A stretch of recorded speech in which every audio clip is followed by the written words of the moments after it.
Presentamos 24 AM.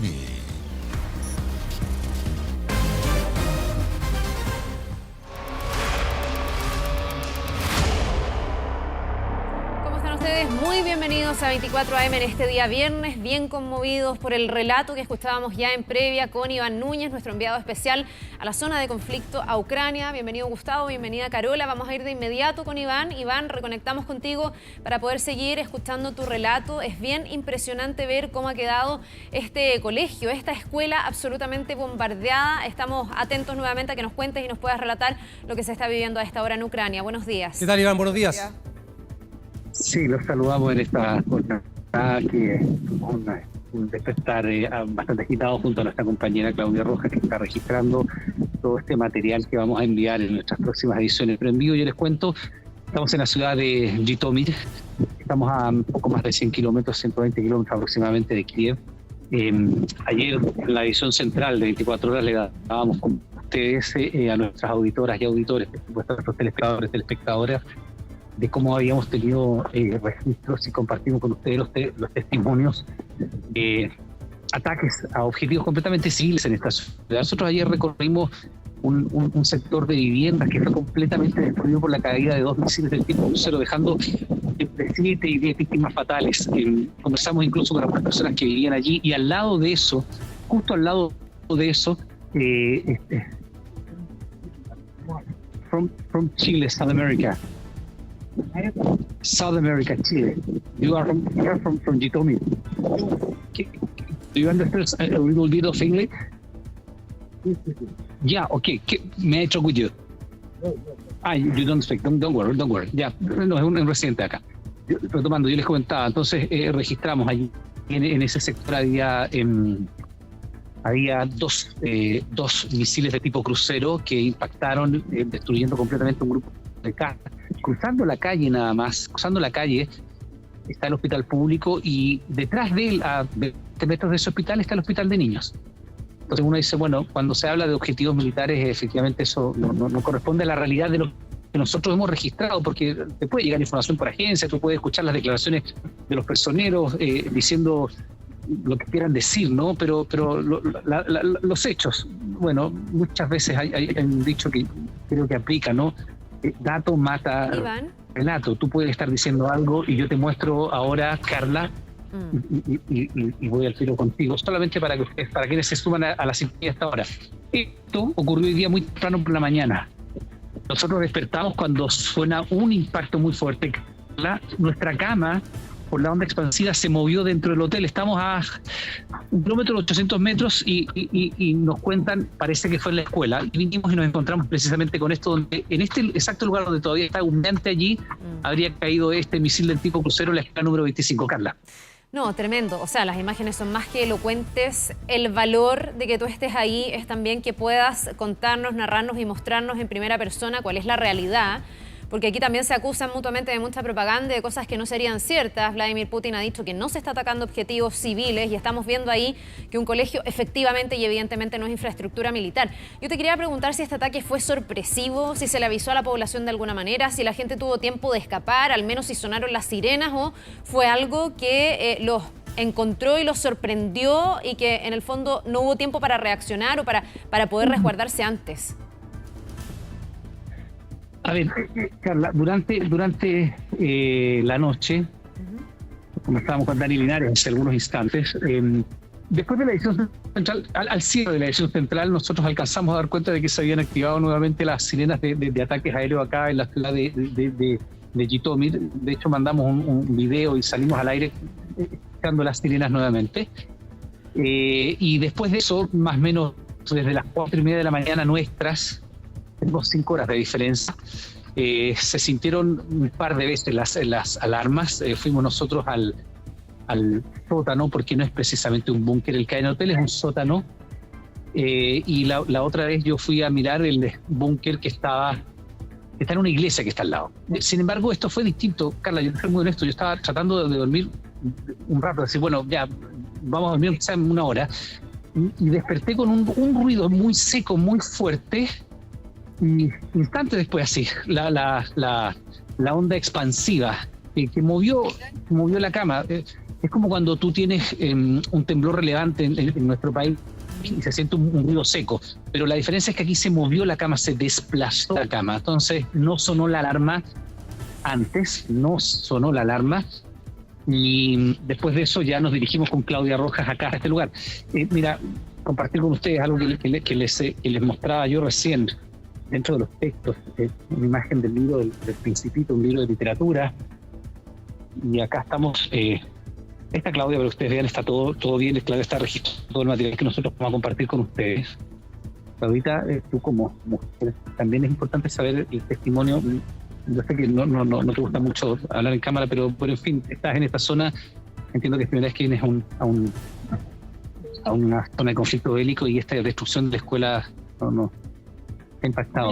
Sí, me impacta mucho. Me impacta porque mis papás son profesores. Y como que yo llevo conectada con las escuelas toda mi vida, entonces ver esa destrucción en una escuela es como, ¿a quién le quieres hacer este tipo de daño? Es una escuela. Y ver los libros y todo me impacta demasiado. Estoy muy impactada. Bueno, sí, es verdad. De hecho, muchas de las personas que están acá se preguntan Iván, lo mismo, que tiene de objetivo dar una escuela así.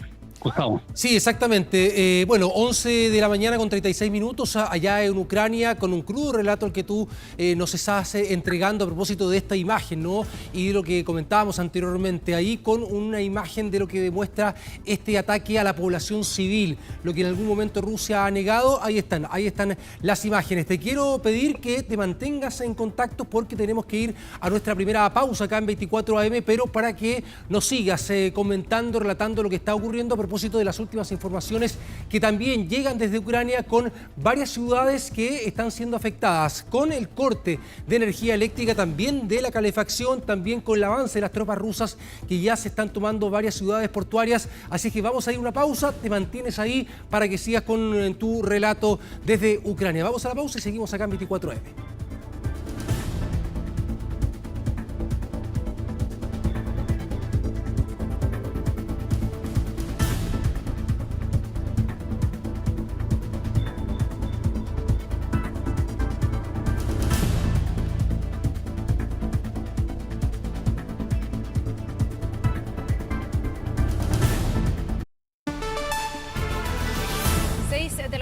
43 minutos, estamos ahí revisando imágenes de esta escuela, de este colegio que ha quedado así. Esto es la ciudad de Jitomir, donde está nuestro compañero Iván Núñez, que nos ha podido relatar este ataque que llega sin previo aviso. Él nos había dicho que ayer, al terminar el despacho de 24 horas central, sonaron las sirenas efectivamente, pero esto no pasó a mayores. Se fueron al hotel a tratar de dormir un rato, a tratar de también recomponer energías, sin onda expansiva. Además, Iván nos narraba que incluso la cama se había movido y fueron a ver qué pasaba y les contaban que había sido en esta escuela.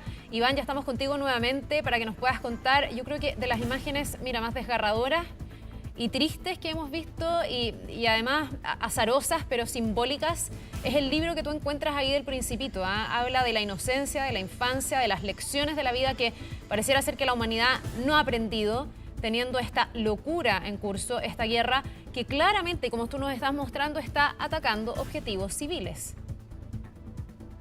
Sí, bueno, es parte del recorrido que nosotros hicimos, y acá, ya que tú lo señalas, lo tenemos acá. Es un libro de literatura infantil, es el exterior de esta escuela. Y como noticia les puedo contar que afortunadamente, y se los voy a mostrar mejor, voy a traer la cámara del teléfono. Ahí. Dígame, ahí ya tenemos nuevamente el trabajo. Les decía yo que se había suspendido porque se vuelve a sentir esta alarma de ataque aéreo. Parece que se rompió un poco la imagen, pero el audio parece que le sigue llegando. Sí, perfecto. Se lo agradecería mucho. Ya, perfecto. La imagen, al menos, aunque esté un poco detenida, voy a quedarme quieto para no perder la señal con el celular. Da cuenta de que los bomberos han vuelto a retomar las labores allí. Y eso es muy importante porque efectivamente habían ingresado incluso estas sierras para cortar concreto. ¿Por qué? Porque la destrucción del edificio, ustedes ya la están viendo, es bastante evidente. Por la hora en que esto ocurre, que ocurre acá en la madrugada, acá son las 11:40 y algo, Esto ocurre, ya perdí un poco la noción, pero pueden haber sido hace unas 3 horas atrás o 4 horas atrás ya, porque estaba todavía, no oscuro, pero amaneciendo, y efectivamente la destrucción del edificio es bastante obvia, pero lo que no se sabe, por la hora el edificio estaba cerrado, la escuela no estaba funcionando.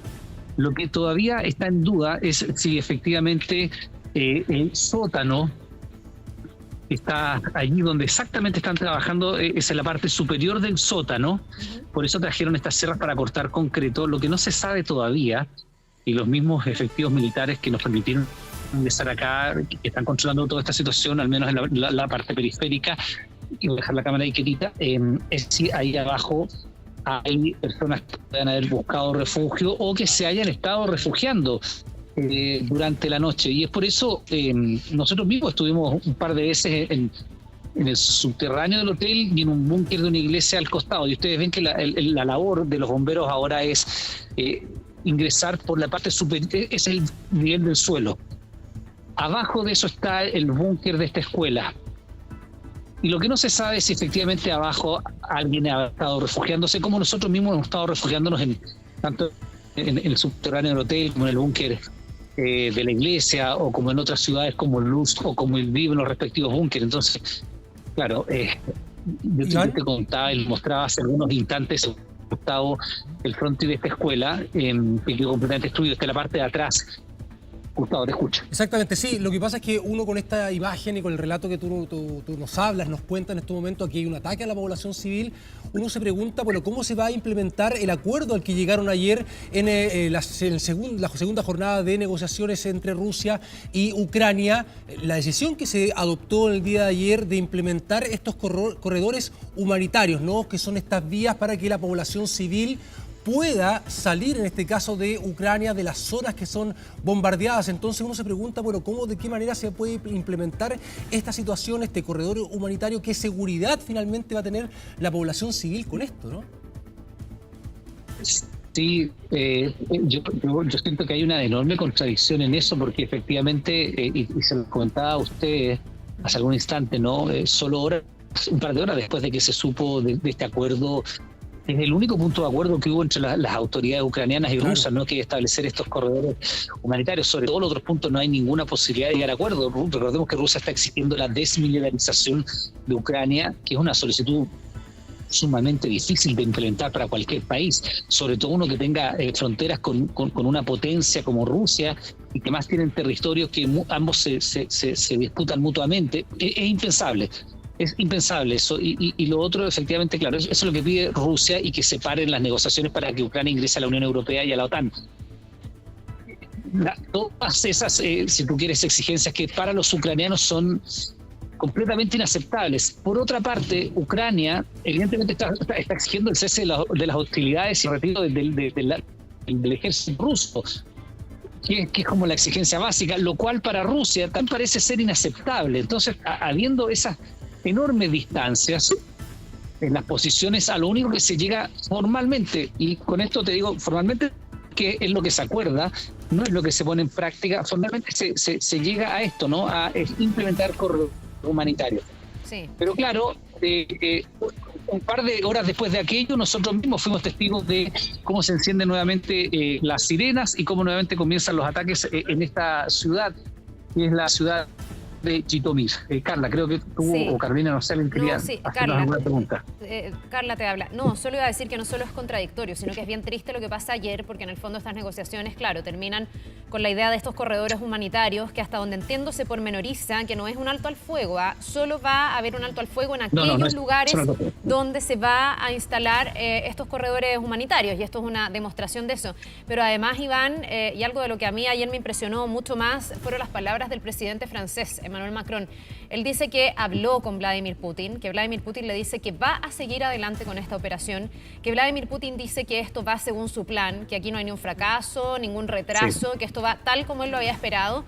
Y dice Emmanuel Macron, después de esa conversación que se define como muy franca, muy sincera, muy directa, lo peor, dice él, está por venir. Es decir, ve a un Vladimir Putin que está dispuesto a seguir, a recrudecer y a escalar aún más este conflicto. Y creo que, claro, cuando ya estamos viendo colegios atacados, Iván, se da un poco cuenta de eso, ¿no? Que aquí no hay mucho límite. O sea, si los niños no son un límite, entonces ¿qué?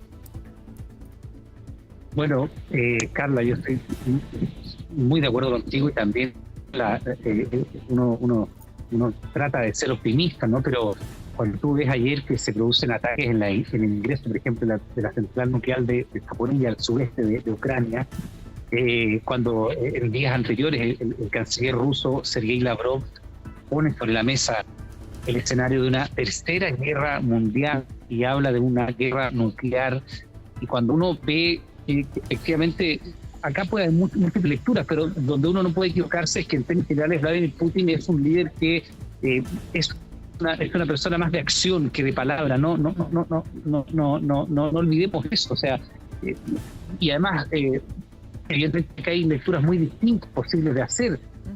Putin habla de la defensa que ellos están haciendo en la zona del Donbass, esto es en el este del país, en el este de Ucrania, en el oeste de Rusia. Él dice que están defendiendo ciudadanos rusoparlantes que han sido atacados por el gobierno de Ucrania. Esa es la lectura que hace Vladimir Putin. Eso es y evidentemente desde Occidente... Sí, por supuesto.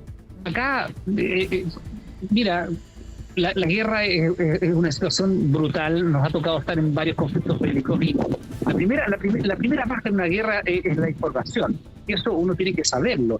Tú entras a una zona de conflicto y tú sabes que hay manipulación de información siempre. Por eso estar acá es importante para cuando tú escuches en una cadena o escuchan a autores decir, no estamos atacando objetivos civiles. Bueno, yo te digo, no es así, y esta escuela es un objetivo civil. Primera cosa es eso. Y lo segundo es que no hay que olvidar que Rusia tiene el 40% del arsenal, un poco más, del arsenal nuclear. Entonces, efectivamente, lo que ha hecho Occidente hasta el momento, y eso es lo que tiene un poco, si tú quieres, desencantado a los ucranianos, es aplicar sanciones de carácter económico, anuncios de sanciones de carácter político, no tengo idea, embargar las cuentas de los oligarcas rusos, de los millonarios, sus yates, porque además muchos de ellos viven en las ciudades más desarrolladas del mundo, compartiendo el día a día con los mismos gobiernos occidentales que hoy día los miran tal cual con recelo. Tienen sus mansiones en Londres, tienen sus mansiones en París, tienen sus mansiones en Mónaco, sus yates están anclados en los lugares más lujosos del mundo, sus cuentas bancarias están en los bancos más prestigiosos del mundo. Y claro, tú frente a eso dices, vamos a congelar cuentas, vamos a sacar a la banca del sistema SWIFT, vamos a retirar algunas compañías. Yo no creo que el retiro de una empresa de zapatillas, computadores y hamburguesas vaya a detener esto. Es difícil que eso ocurra. Acá hay que restablecer el diálogo, hay que hacer que esto pare y hay que efectivamente estas situaciones sigan adelante. La implementación del corredor humanitario, los corredores humanitarios, es compleja, porque además es una operación que se tiene que realizar en conjunto entre ambos ejércitos. Es difícil de implementar eso. Iván, Carolina por sí. acá. Carolina. Iván, me gustaría saber si hay alguna disposición de las autoridades, sobre todo por la seguridad de las personas que han permanecido en este lugar después de estos bombardeos. Si ustedes, la prensa, han recibido alguna instrucción de evacuar, ¿han recibido alguna instrucción específica para lo que queda del día, considerando que allá son 20 para las 12? No. Lo que sí hay, conforme nosotros, mira, ustedes saben que nosotros llegamos desde Cracovia hace algunos días, ya no recuerdo cuándo, ingresamos ese mismo día en la noche, veníamos de Santiago, hicimos Santiago-Ámsterdam, Cracovia, Santiago-Madrid, Ámsterdam, Cracovia, y manejamos toda la noche hasta ingresar a Ucrania ese mismo día, en una jornada que partió a las 4 de la mañana del día anterior y terminó a las 2 de la tarde del día subsiguiente. O sea, fueron, ya no recuerdo, pero terminamos ingresando ese día a Ucrania. Después salimos a volver a Cracovia a buscar las maletas, donde quedaba en el hotel, cargar combustible, comprar algo de alimentos no perecibles que nos pudieran servir para el viaje.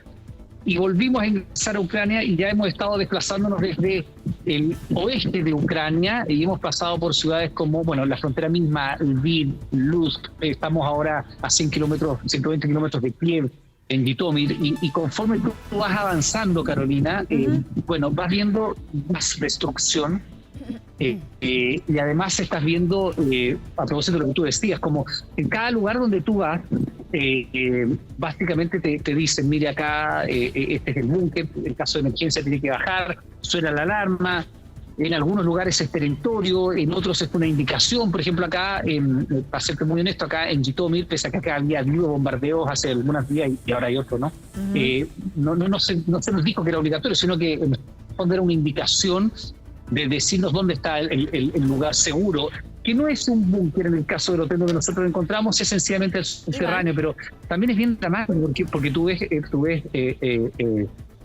como efectivamente ya incluso los propios habitantes, Carla, de los que trabajan en el hotel están súper colapsados desde el punto de vista nervioso. Y una señora que trabajaba en la cocina se puso a llorar, el señor de la recepción también. Entonces ya hay un nivel de estrés, de desgaste emocional, aparte del desgaste físico. Nosotros anoche no vimos prácticamente nada, ¿no? Carla.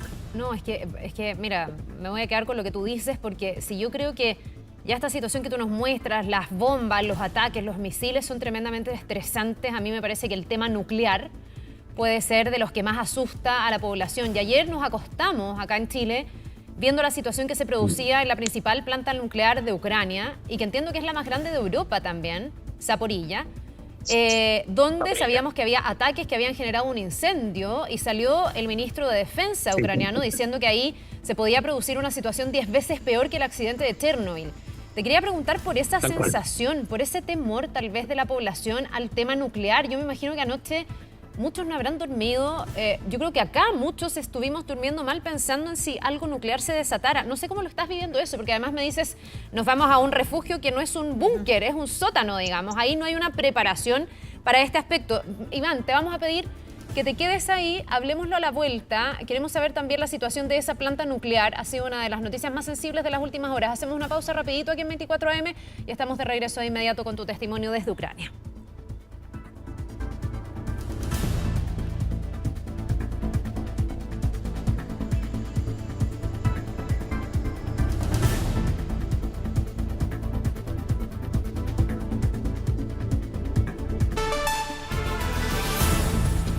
Estamos de regreso en 24 AM con la información, con esta imagen, ¿no?, de una escuela, un centro educacional destruido por el ataque ruso en Ucrania, en Jitomir, específicamente en esa ciudad, con el relato de nuestro corresponsal, de nuestro enviado especial Iván Núñez en la zona, que está en ese lugar, que ya vamos a retomar este contacto.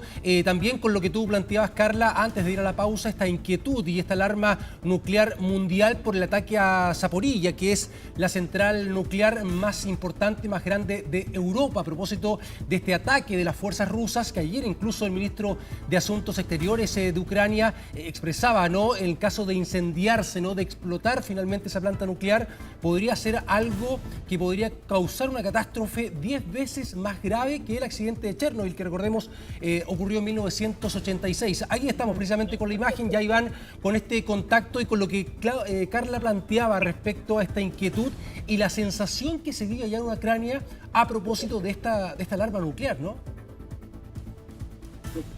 Bueno, Gustavo, de hecho nosotros ayer hablamos con sí. No, mira, en el caballero está diciendo que mostremos los textos escolares, los cuadernos. Sí.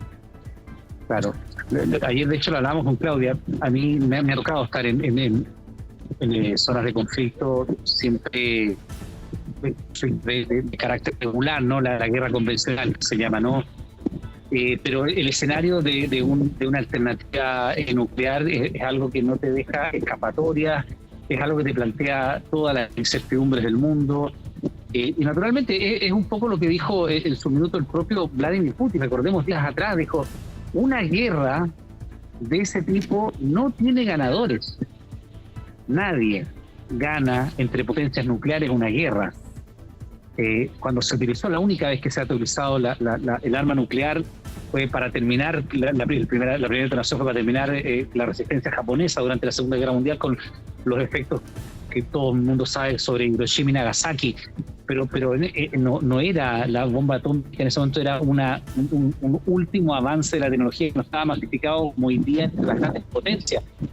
Rusia tiene el 40% del arsenal nuclear y un poco más del mundo, y eventualmente Actualmente los países a los que podría verse enfrentados tienen la otra mitad. Estados Unidos tiene el otro 40 y tantos %, juntos suman el 90% del arsenal nuclear. Entonces, un conflicto de esas características, lo decía ayer uno de nuestros invitados en 24 Horas Central, con Constanza Santamaría, es una guerra que nadie gana.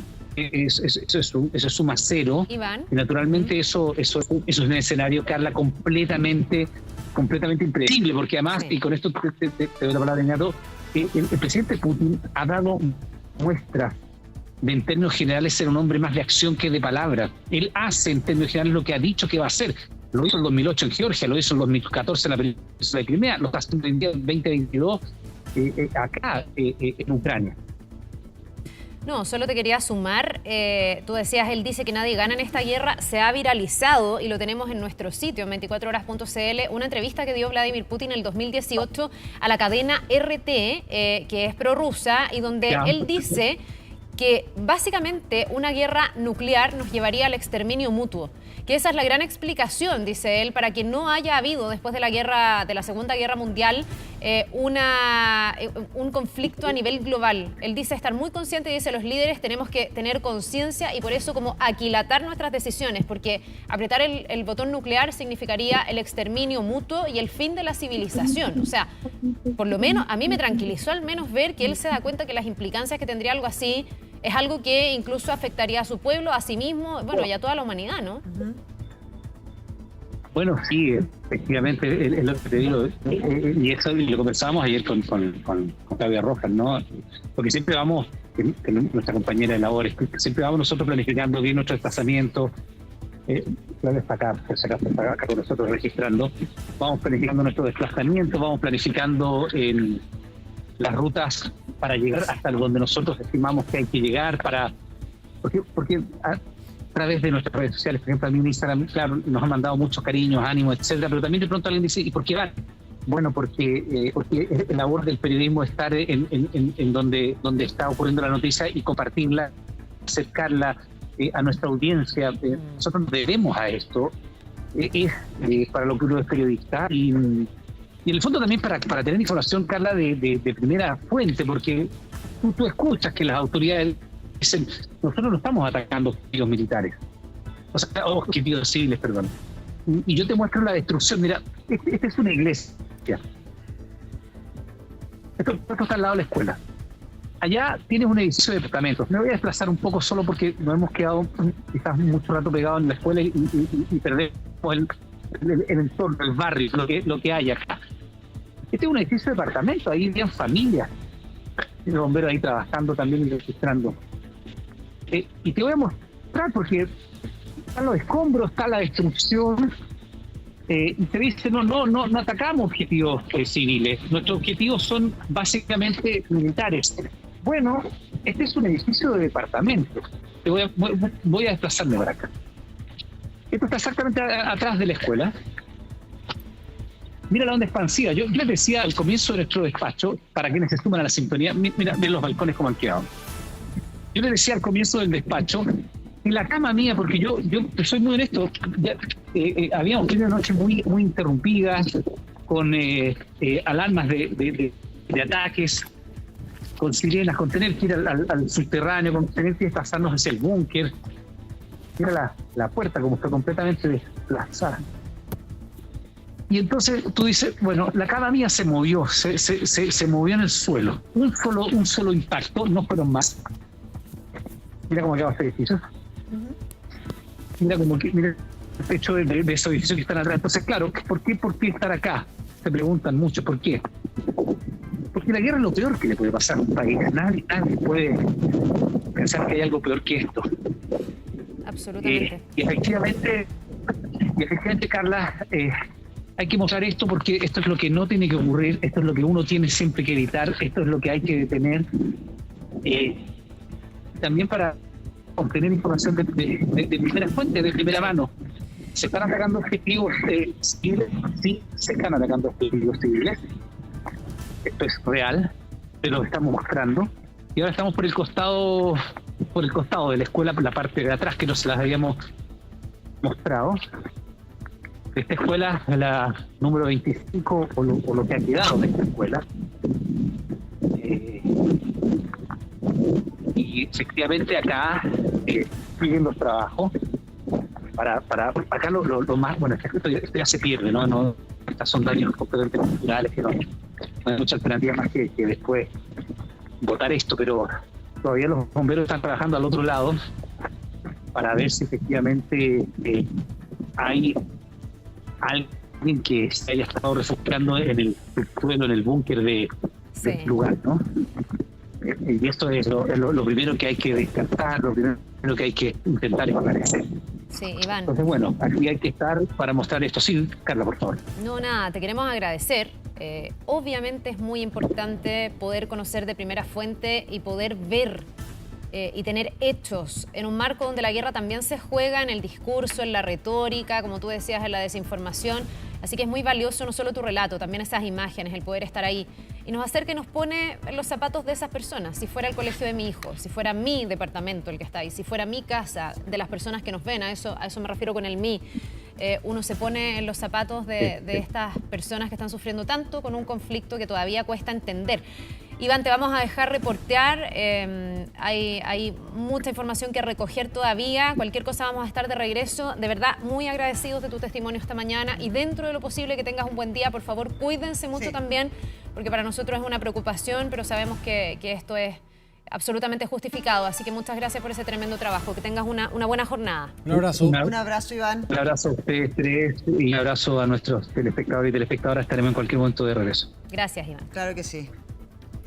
En otras informaciones vamos a regresar a nuestro país y vamos a establecer hasta ahora, cuando son las 7:14, un contacto con Fabián Collado, que tiene las informaciones de última hora, lo que ha pasado en el ámbito policial, sobre todo en las últimas horas aquí en la capital. Fabián, buenos días, ¿cómo estás?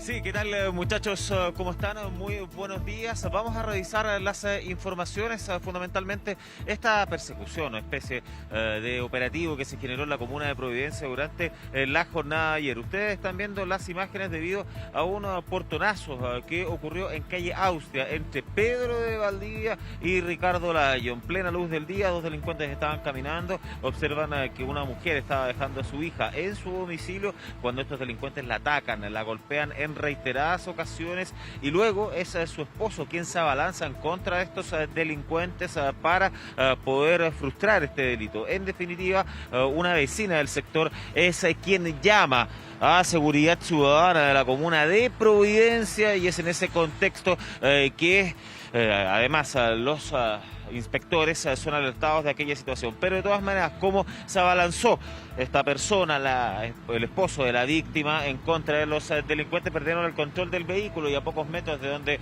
ocurrió este portonazo es cuando chocaron con un poste de alumbrado público. Así es cuando arrancaron. Seguridad Ciudadana llegó hasta ese lugar y concretó la detención de dos delincuentes. Estamos hablando de un mayor de edad y un menor de 17 años, los cuales fueron aprehendidos en el sector de Baskonia, Pedro de Valdivia y también alrededores. Vamos a revisar declaraciones por parte de la municipalidad de la comuna de Providencia. Estamos bien preocupados porque la violencia de los delitos ha ido creciendo enormemente. Si bien el número de delitos ha bajado, la verdad es que actúan con una osadía brutal, muchas veces con armas de fuego, a plena luz del día y con mucha violencia.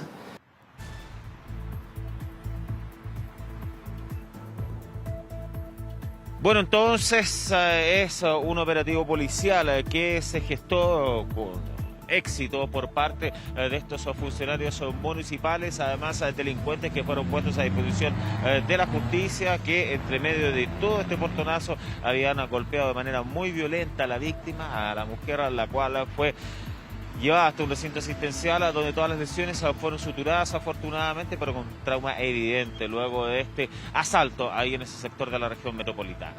Vamos a revisar otra información. Ahora nos trasladamos a ver este portonazo que ocurrió también en otro lugar de la región metropolitana. Ustedes están viendo las imágenes al respecto, porque aquello corresponde al sector de la comuna de Huechuraba. Es en ese lugar donde un grupo de delincuentes, Padre Hurtado, bien digo, donde en calle Raúl Fuentes Abarca con Jorge Castillo, 3 delincuentes intimidaron a una mujer la cual estaba ingresando la camioneta hasta el interior de su domicilio, y es así como lograron llevarse, apoderarse de esta. De todas maneras, habían varios camiones que estaban estacionados en los alrededores, que estaban obstaculizando el tránsito.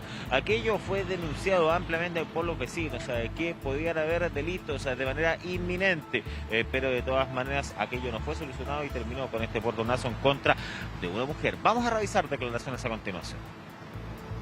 Carabineros de la subcomisaría Padre Hurtado toman conocimiento de un procedimiento de robo por intimidación, en donde 3 sujetos, el cual se desconoce si portaban algún tipo de armamento, intimidan a mujer residente del lugar para sustraer su vehículo motorizado, el cual a posterior huyen del lugar, en donde toma conocimiento la Fiscalía Local de Talagante, quien instruye que la sección de investigación policial de 56 Comisaría Peñaflor se encuentra a cargo de las diligencias investigativas para dar con el paradero de los sujetos. Entonces, diversos peritajes en torno a estas cámaras de televigilancia que ustedes están observando con el fin de poder encontrar a los delincuentes que se encuentran prófugos. De todas maneras, la víctima se encuentra en buenas condiciones de salud, afortunadamente, y ojo, que está creciendo los números de delitos, sobre todo cuando ya retomamos el año, cuando ya se acercó marzo. Hay diferentes portonazos en Cerro Navas que se han dado cuenta durante las últimas horas, sobre todo acá en la región metropolitana, muchachos. Sí, pues una noticia o un dato, digamos, estadístico que obviamente nos preocupa con estos, lamentablemente, delitos que se hacen cada día más normales, más frecuentes. Muchísimas gracias, Fabián, que tengas un buen día. Nos vemos. Buenos días. Bien, vamos ahora con otra información, también con nuestra periodista Pamela Araya, a propósito de lo ocurrido ayer en el Palacio de la Moneda, en un acto donde una mujer le lanzó agua desde una botella al presidente de la República, Sebastián Piñera, un hecho, una acción que fue, recordemos, repudiada transversalmente, tanto en oficialismo como con la contraparte, en este caso la oposición. Vamos de inmediato, Pamela, te vemos en pantalla. Pamela, ¿qué tal? ¿Cómo estás? Buenos días. Hola, muy buenos días. Sí, fue un hecho que sorprendió a todos, la verdad, porque era una ceremonia en la que se conmemoraba los 2 años de la llegada de la pandemia con la detección de este primer caso positivo. Y en este marco lo que se hace es reconocer el trabajo de todas las personas que les tocó trabajar durante este periodo tan duro, tan terrible para muchas familias. Y ahí entonces había varios invitados, desde autoridades hasta personas de la sociedad civil. Ahí estaba David, un señor que se ha dedicado durante prácticamente toda su vida a ser recolector de residuos, y él orgulloso fue con su nieta, con Astrid Burgos. Pues ver, ¿qué pasó? Ella fue la joven que cuando terminó la ceremonia y todos se pararon y querían sacarse selfies con el presidente Sebastián Piñera, se acerca y sin que nadie se diera cuenta, le lanza el agua de una botella que estaba trayendo, le lanzó en la cabeza el agua. Ahí todo el mundo quedó impactado, llegaron los escoltas encargados de presidencia, sacaron a esta joven, pero primero se la llevaron detenida ahí a la primera comisaría, fue lo primero que hicieron, el presidente se secó, etcétera. Pero acá surgieron varias dudas: ¿qué pasó con la seguridad? ¿Qué pasó con el chequeo de antecedentes? Sobre eso el gobierno decía, bueno, la verdad de las cosas es que acá, claro, uno revisa, pero nunca se iba a imaginar que aquí adentro, en una actividad controlada, iba a pasar algo que más bien era un atentado contra la democracia, que era violencia política, porque finalmente era el hecho. Ahora, ¿qué pasó? Bueno, este señor David estaba muy afectado y se reunió con el presidente Piñera para pedirle disculpas por esta situación. Y por lo mismo, por el gesto también de este hombre, de esta persona ya adulto mayor, que el presidente decidió no querellarse. Vamos a escuchar entonces parte de lo que señalaron.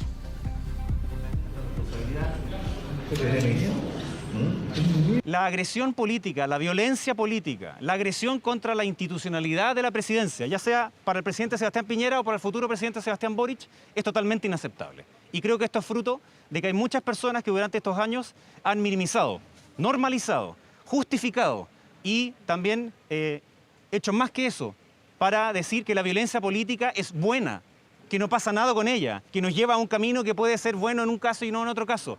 Esa justificación de la violencia política es la antítesis de la democracia.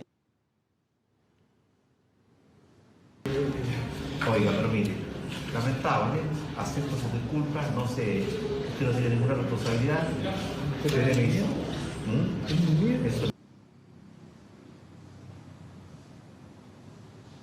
Ahí estaba entonces David, que se le iba a reconocer representante de muchos recolectores de residuos de nuestro país, que estaba orgulloso de estar en el Palacio de la Moneda y por supuesto quiso invitar a su nieta, que es estudiante universitaria, para que lo acompañara en este momento. Un momento que se convirtió finalmente de alegría a mucha angustia después de pensar que el presidente podría tomar acciones legales contra su nieta, pero finalmente eso no fue así. Pero lo que ocurrió, yo les decía al comienzo de este despacho, es que a la joven la detuvieron, le llevaron a la primera comisaría de Santiago y a propósito que el mandatario no quiso tomar ninguna acción legal, fue liberada 13 horas después apercibida. Esto significa que después va a tener que ir a declarar, básicamente. Un hecho de violencia política que calificaron en el gobierno, que también generó reacciones, más bien rechazo de lo que ha ocurrido. Vamos a escuchar lo que dijeron en el Congreso.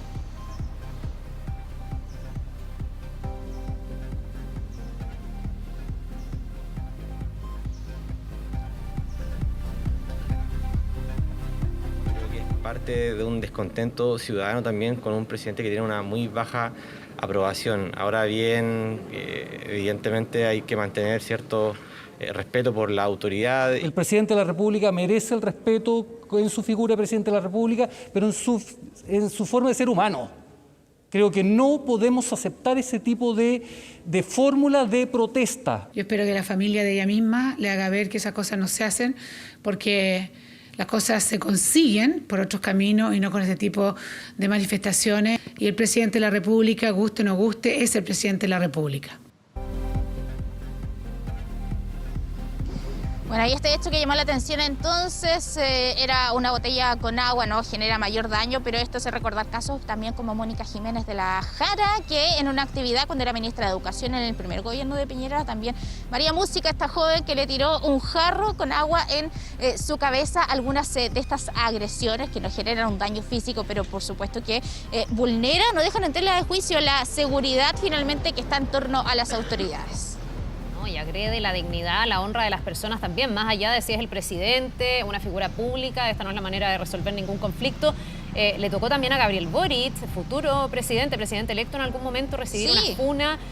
Aquí puede ser cualquiera al final, por eso y me parece muy bien que haya un repudio transversal y un llamado a que las diferencias políticas o los puntos, las ideas distintas se pongan sobre la mesa de otra manera. A lo mejor esa mujer se podría haber acercado, haber conversado con el presidente Piñera, haberle dicho lo que ella pensaba, pero claramente esta no es la manera de hacer ningún tipo de manifestación política ni de ninguna naturaleza. Pamela, muchísimas gracias por este informe. Nos reencontramos a lo largo de la mañana. Nos vemos. Que estés bien, Pamela. Buenos días, Pame. Ahí nos quedamos también un poco más adelante. Que estén bien. Sí, Chao. Exactamente. Claro, sin duda repudiando este hecho, a propósito de lo que tú decías, ¿no? De manera transversal, de lo que ha ocurrido también con otras autoridades políticas de nuestro país, pero también quedándonos con, por ejemplo, el gesto del abuelo. Sí, claro, que él, efectivamente, que podría haber dicho, listo, chao, me voy, me arranco, no sé, hubiese tenido temor ante esa situación donde está obviamente su nieta involucrada, donde él la lleva además al Palacio de la Moneda, él afrontar, ¿no?, la situación, ofrecer disculpas en nombre de su nieta, también un gesto que yo creo también me quedo quedar en un hecho que obviamente fue muy complejo. Claro que sí.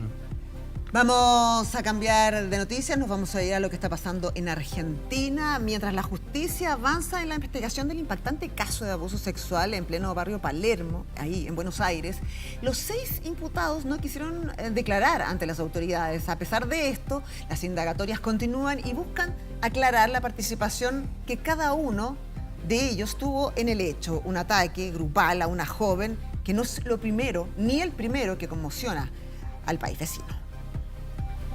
Han pasado ya 3 días desde que el aberrante hecho ocurrió dentro de un auto en plena calle del barrio Palermo en Buenos Aires. De a poco se han conocido nuevos antecedentes e imágenes que ayudan a recomponer el plan de estos 6 abusadores.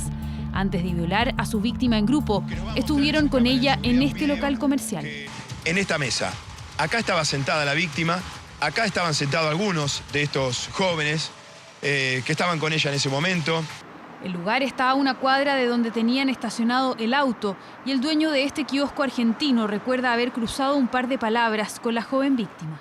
Sí, hablé con ella porque me pidió para pasar al baño y se le patinaban las letras cuando hablaba y se tambaleaba. El muchacho que estaba de negro, que fue que entró a comprar con ella, estaba en perfectas condiciones. Es más, fue con el que le dije que se tenían que retirar porque me habían roto la mesa y en primer momento se dio cuenta de como que ya había llamado la atención y les dijo a los otros que se fueran. Un brutal plan que logró concretarse, pero que fue descubierto por una comerciante que ayudó a la joven a escapar de ese auto. Los atacantes recibieron el repudio de los vecinos. La policía ya escuchó el relato de la víctima y ellos, todos detenidos, no quisieron decir una palabra. Primero se dio la declaración de ella y después durante la jornada se supo que ellos se negaron a declarar.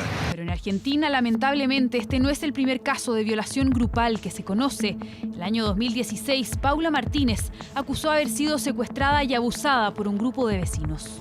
De mí, ellos y otras 3 personas más. Eran en total las que yo reconozco son 5 personas. Sé que hubo más porque entre todo vi siluetas y vi sombras en lo que pude reaccionar. El desenlace de la historia es dramático. Denunció 30 veces que había sido amenazada y finalmente fue encontrada sin vida en su casa, aparentemente producto de un suicidio. Hay además otro abuso que fue mediático en el país trasandino. En Chubut, el año 2012, un grupo de hombres violó a una adolescente de 16 años. Además del revuelo que generó el acto, la primera resolución del juez del caso fue altamente criticada por la prensa y los ciudadanos del país. El fiscal dijo sobre esta violación que fue un desahogo sexual. Y dicho esto, estas personas no van a ser detenidas, Agustina. El abuso sexual es una conducta que busca el desahogo sexual del autor. Desahogo sexual. Es una violación que no paga.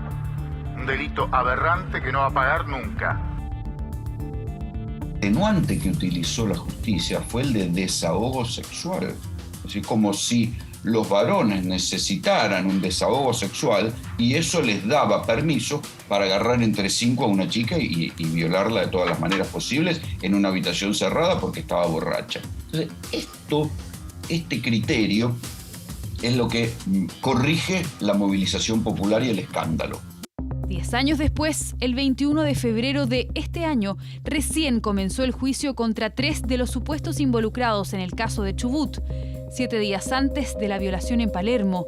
En este caso ya hay, afortunadamente, más de 9 videos de cámaras de seguridad que han sido confiscadas por la policía, mientras se sigue indagando el rol que tuvo cada uno de los 6 detenidos en el brutal abuso.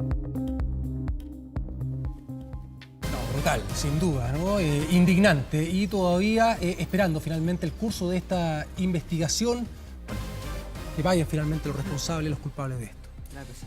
Así es. Vamos a la pausa. Vamos a la pausa, 7 de la mañana con 30 minutos. Estamos de vuelta de inmediato.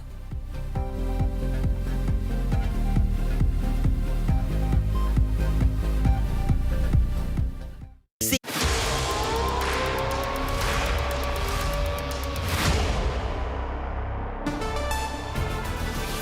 7 de la mañana con 37 minutos. Vamos a revisar las últimas informaciones en torno al conflicto de Ucrania. Ha habido informaciones muy graves en las últimas horas, sobre todo con una planta nuclear, lo que ha generado mucha inquietud. Sofía Norma ya está con nosotros aquí en el estudio. Sofía, ¿cómo estás? Hola, ¿cómo están? Muy buenos días. Exacto, esta es una jornada que de todas maneras vamos a estar muy atentos a lo que está ocurriendo con esta planta nuclear, una que se califica como las más grandes que tiene actualmente el continente europeo, una situación que también hemos estado viendo desde ayer en la noche aquí en Chile.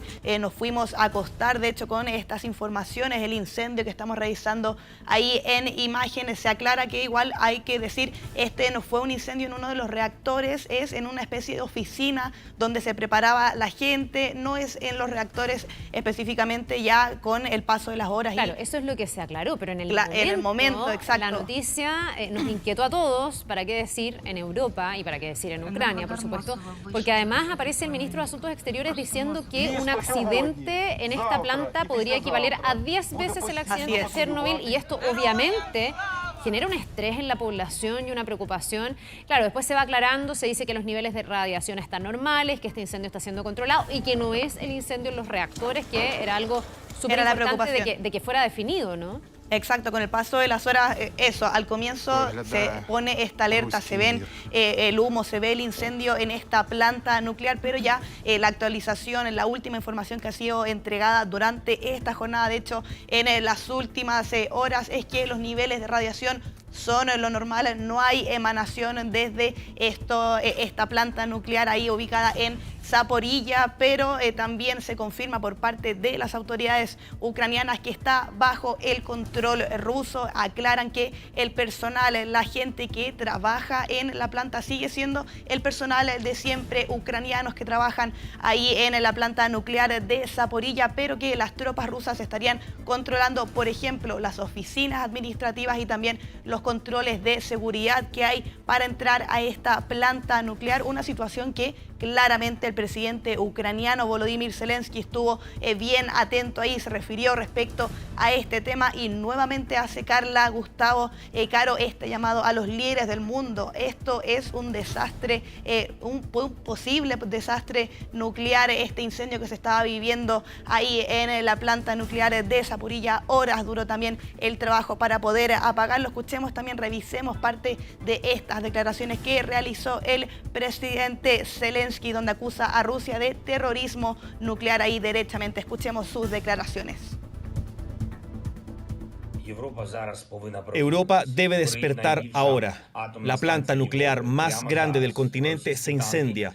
En este momento, tanques rusos están bombardeando centrales atómicas.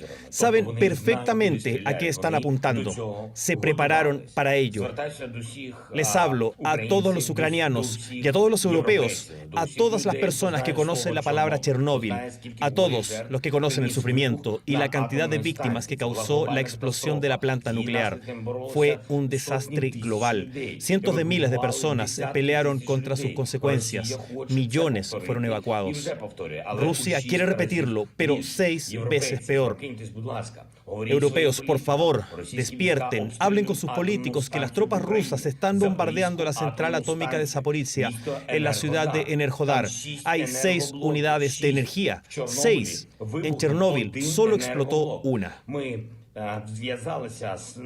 Queremos advertir a todo el mundo que nunca una nación atacó una central nuclear. Por la primera vez en la historia de la humanidad, el Estado terrorista comete terrorismo nuclear. Los propagandistas rusos amenazaron con cubrir el mundo con cenizas nucleares. Ya no es más una amenaza, es una realidad. No sabemos cuándo apagarán el fuego de la planta, cuando la explosión suceda. Dios quiera que nunca suceda. Debemos detener a las tropas rusas. Avisen a sus políticos. Ucrania tiene 15 unidades nucleares. Si sucede una explosión, será el fin para todos nosotros, el fin de Europa, la evacuación de Europa. Solo la inmediata acción de Europa puede detener a Rusia y prevenir la muerte del continente por un desastre nuclear.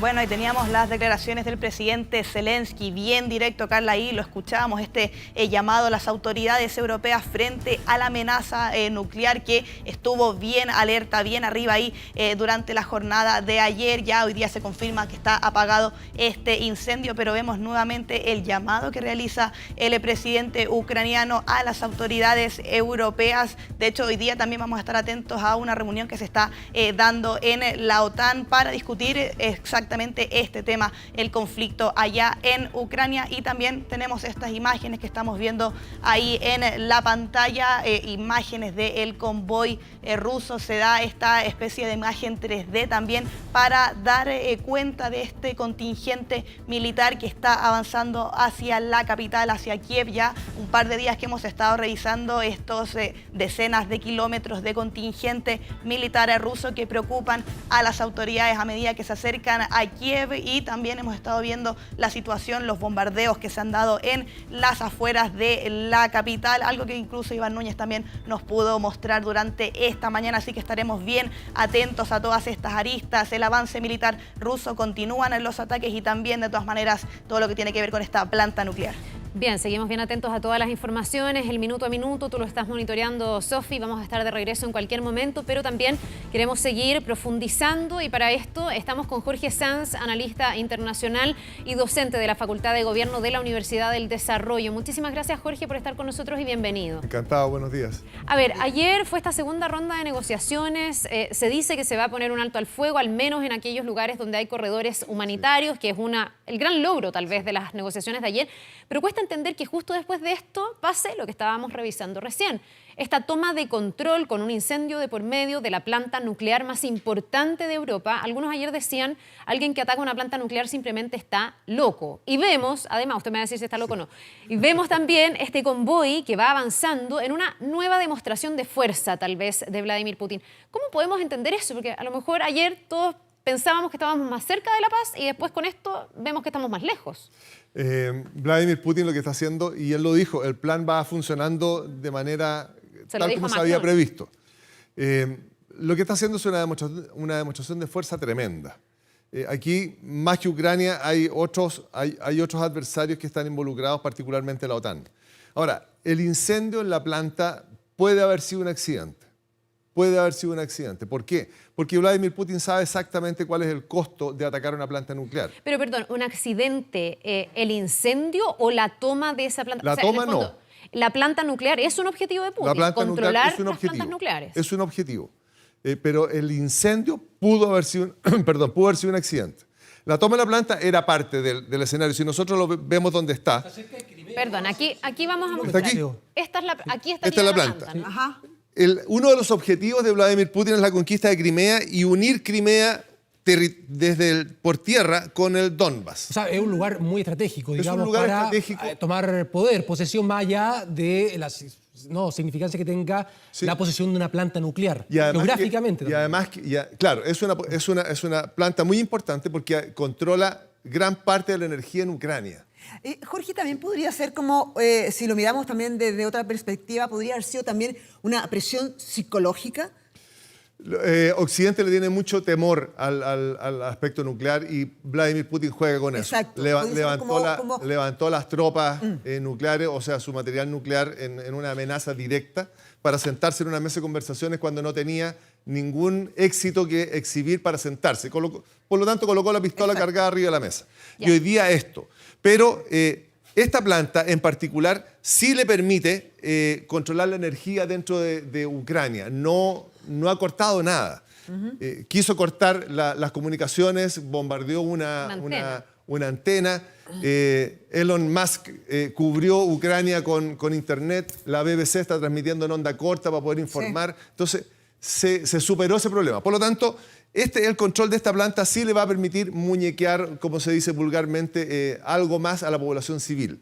Jorge, sí. ¿Y qué puede hacer Europa a propósito de lo que escuchábamos, veíamos hace algunos minutos, ¿no? Con la declaración del presidente Zelensky, el presidente ucraniano, ¿no? De este llamado, finalmente como de auxilio, de decir, por favor, Europa haga algo? Sí, el problema es que Europa no puede hacer mucho más porque va a escalar el conflicto. Y ya está la amenaza nuclear. Ahora, Rusia tiene material nuclear, tiene mucho material nuclear, pero lo más importante de lo que tiene Rusia en términos nucleares son las bombas nucleares tácticas. No el misil que llega en 15 minutos a Estados Unidos, ese no lo van a ocupar si es que pasara algo.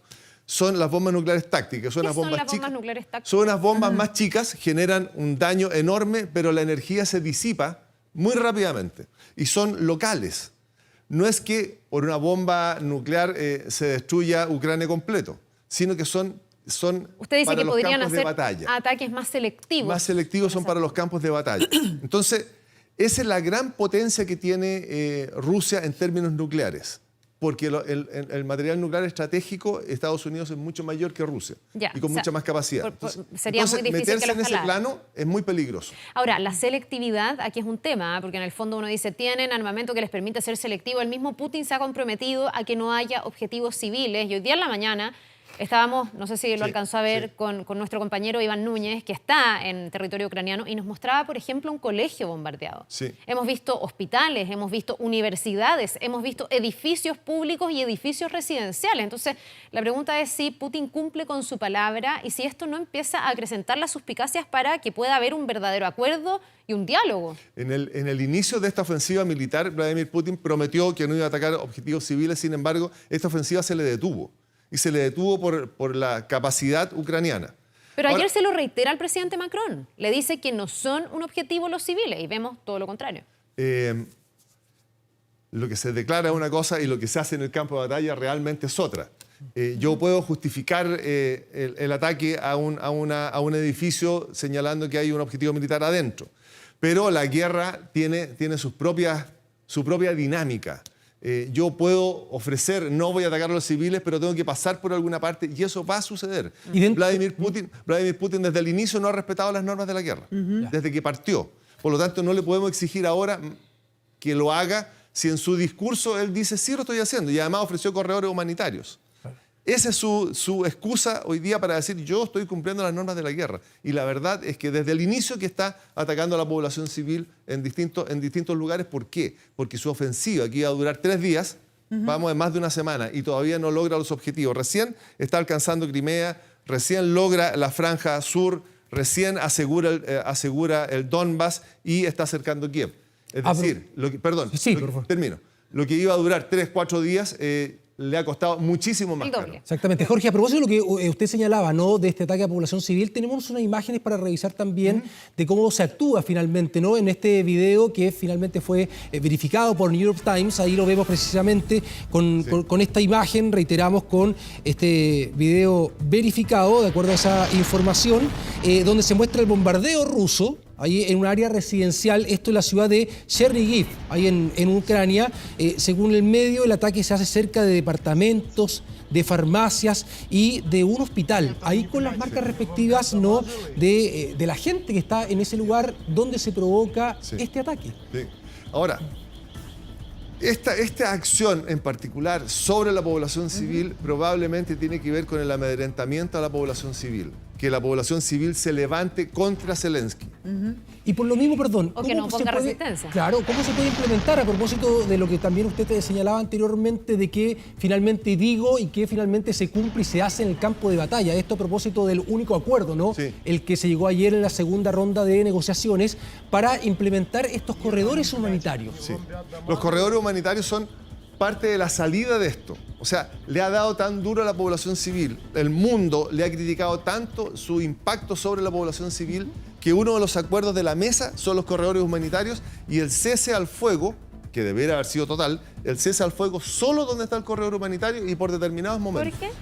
¿Y se puede creer en la seguridad de esos corredores humanitarios? Porque si tenemos a alguien que dice, yo no voy a hacer esto, no voy a atacar civiles, y después lo hace, ataca civiles, si además él es muy retórico, pero después termina haciendo otra cosa, uno empieza a dudar de ese interlocutor, ¿no? Sí. ¿Hay garantías de que esos corredores humanitarios se hagan con seguridad? Tenemos que creerlo. Sí. Tenemos que asumirlo. ¿Por qué? Porque es lo que salió de la mesa. Y todo el mundo sabe que ofreció eso. Por lo tanto, tenemos que asumirlo y tenemos que decir... Uno pensaría desde aquí que es poca la exigencia ucraniana. Uno se pregunta por qué el presidente Zelensky no pide un alto al fuego total, no pide poder sacar a toda su población. ¿Por qué finalmente, si se ha dicho que Putin estaría con muchos problemas en su arremetida, por qué no pedir una exigencia mayor aún? Porque Vladimir Putin sabe exactamente que esto es cosa de tiempo. La potencia rusa frente a Ucrania es tan grande que es cosa de tiempo. La resistencia ucraniana es heroica, es grande, es potente, pero no es suficiente.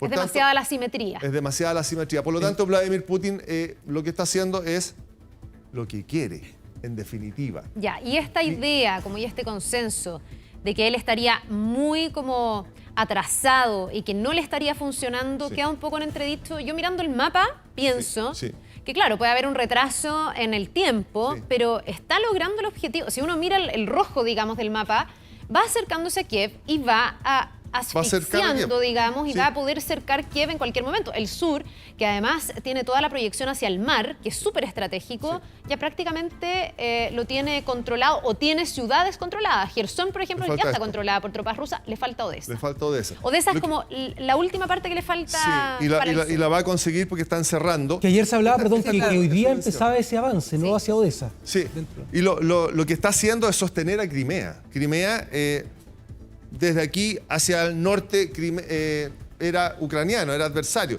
Entonces, hoy día sí Crimea está sostenido en un territorio dominado por Rusia, por lo tanto le da un sustento. Y además le resta la salida a Ucrania al Mar Negro.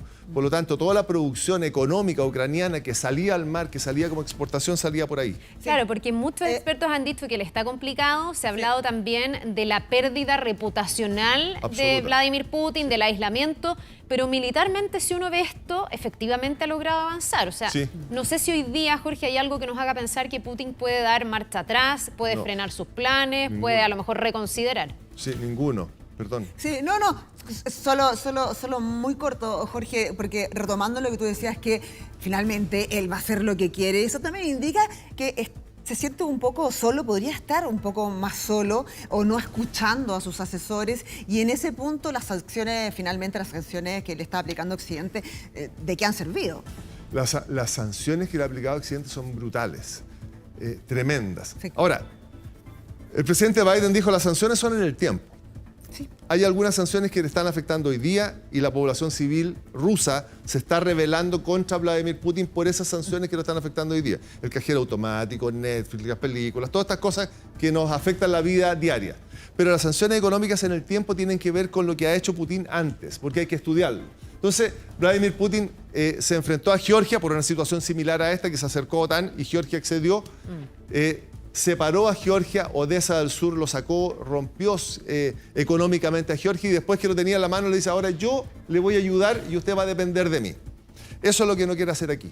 Entonces las sanciones son en el tiempo. Es decir, en ese tiempo en que yo, Putin, puedo decir voy a ayudar, no va a tener los recursos. Entonces están bien pensadas, son terribles, son muy duras. China, que es su aliado, no se ha comprometido en esto, pero en esta operación militar que está aquí ha logrado los objetivos que se propuso al final. Aseguró el Donbass, que es esa zona que está ahí al fondo, aseguró Crimea y le está cerrando la salida al mar a Ucrania y está acercando Kiev. Es decir, toda la maniobra militar está funcionando. Las maniobras militares tienen tres elementos: la fuerza, el terreno, el territorio y el tiempo. Las dos primeras las tiene listas y el tiempo también depende de él, porque la superioridad es tan grande que Kiev va a caer sí o sí. Bien, pues Jorge Sanz, analista internacional, docente de la Facultad de Gobierno de la Universidad del Desarrollo, muchísimas gracias por habernos acompañado esta mañana, ayudándonos a entender un poquitito más el conflicto. Que le vaya muy bien. Que esté muy bien. Buena jornada.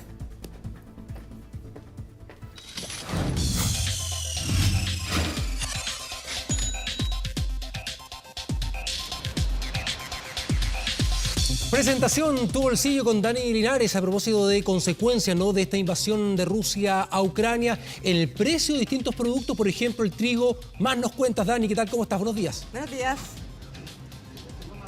Claro que sí, porque se dice que Ucrania es parte del granero del mundo, ¿no? Producción de trigo importante. En el caso chileno se importa desde Canadá y Estados Unidos, pero ante una escasez de trigo, evidentemente quienes tengan mayor poder adquisitivo, mayor consumo en su mercado, van a tener la prioridad al momento de la venta. No es el caso chileno, que es un mercado más pequeño. Vamos a hablar de las repercusiones de aquello junto a Juan Mendiburu, presidente de Indupán, porque todo lo que ocurra afuera, en este caso con este producto que es tan necesario para nosotros, nos afecta, ¿no? Claro, lamentablemente dependemos de factores externos. Hoy en día Rusia es el tercer productor de trigo del mundo y Ucrania el sexto, ¿ya? Entonces eso afecta principalmente, podría afectar en el precio. Chile le compra principalmente el trigo a Estados Unidos y a Canadá, pero al haber escasez por el lado ruso y ucraniano, el precio tendería a subir, siempre y cuando la guerra se alargue. Esperemos que esta guerra sea corta, ¿ya? Por eso no depende de nosotros, esperamos que esto se acabe pronto, porque si se alarga en el tiempo el tema de la guerra nos va a afectar lo más probable en el precio. Bueno, un mercado que venía ya golpeado por alza del gas en un 100% el año pasado, del precio del gas, del combustible, lo que tiene que ver con petróleo también, que han fluctuado el precio importantemente durante solamente un año. valores promedio el año pasado, 1.500 pesos. Usted que nos está viendo en regiones, el pan sin duda en otros lugares estoy hablando de promedio, porque en algunas regiones supera los 2.000 pesos desde el año pasado. Y ya aquí en Santiago se ven esos valores incluso. Sí, también es importante hablar del tema del gas. El gas en un año ha subido prácticamente un 100%. Y ahora también afecta a la guerra. El mayor productor de gas del mundo es Rusia y Estados Unidos. ¿Ya? Entonces también podría haber un alza en el precio del gas. Nos afectaría mucho. O sea, estamos esperando, esa es la expectativa y la incertidumbre. O sea, no sabemos qué va a pasar de aquí a 1 o 2 meses más. En ese sentido, hablamos de una variación de precio de 500 pesos, ¿no? De un año a otro. El pan, yo digo, en un año, sí, el pan en un año subió prácticamente 500 pesos por kilo promedio. Sí. Y esa variación corresponde a una etapa normal, más de 2 años, ¿no? El pan, 500 pesos ha subido en 5 años, 6 años, la última vez. Pero ahora en un año subió prácticamente 500 pesos kilo pan. Es una alza nunca vista, o sea, nunca he pasado algo así. Todo esto depende del extranjero, ¿no? De cosas que ocurran más allá de la economía local nuestra. Claro, lamentablemente Chile compra el 70% del trigo al extranjero, ¿ya? Y el 30% solamente se produce en Chile. Entonces depende de los factores externos. Nos afectó mucho el alza del dólar, ¿ya? Con la pandemia nos afectó mucho los fretes marítimos. El trigo viene especialmente de Estados Unidos y Canadá en barco. Y nos afectó también la escasez. El año 2021 fue un año donde hubo mayor consumo de trigo en el mundo que producción. Por ende subieron los precios internacionales. El trigo se transa a nivel internacional, no lo ponemos nosotros. El trigo se transa y los países más poderosos compran y pagan a mejor precio. Con lo último, proyección. Esto se va traspasando a precio en forma rápida, ¿no? ¿A cuánto podría llegar en los próximos meses el kilo de pan? No te podría decir, no sé. Yo te puedo hablar un precio y a lo mejor quedo corto o quedo pasado. O sea, entonces, ese es el tema. Yo creo que podría haber un alza dependiendo mucho del tema de la guerra. ¿Cuánto dura la guerra? Si dura más de un mes ya nos empieza a afectar. Perfecto, Juan, muchas gracias por acompañarnos. Información relevante, ¿no? Para el bolsillo de cada uno de nosotros, porque este es un producto de consumo diario. El pan es tan relevante en la mesa de todos los chilenos. País que lidera los rankings de consumo de pan. Nos va a pegar esto, Dani. Gracias por la información, gracias al entrevistado también. Que tengan un muy buen día. Nos vamos este día. Exactamente. 8 de la mañana. Oye, 3 de la tarde, Copa Davis, la invitación Chile-Novelia, Eslovenia, digo, transmisión del área deportiva de TVN, así que nos vamos ahora a Viña del Mar. Te vamos a estar bien. Y también nos vamos rápidamente al buenos días a todos, que tengan un buen fin de semana. Nos vemos. Hemos presentado 24 AM.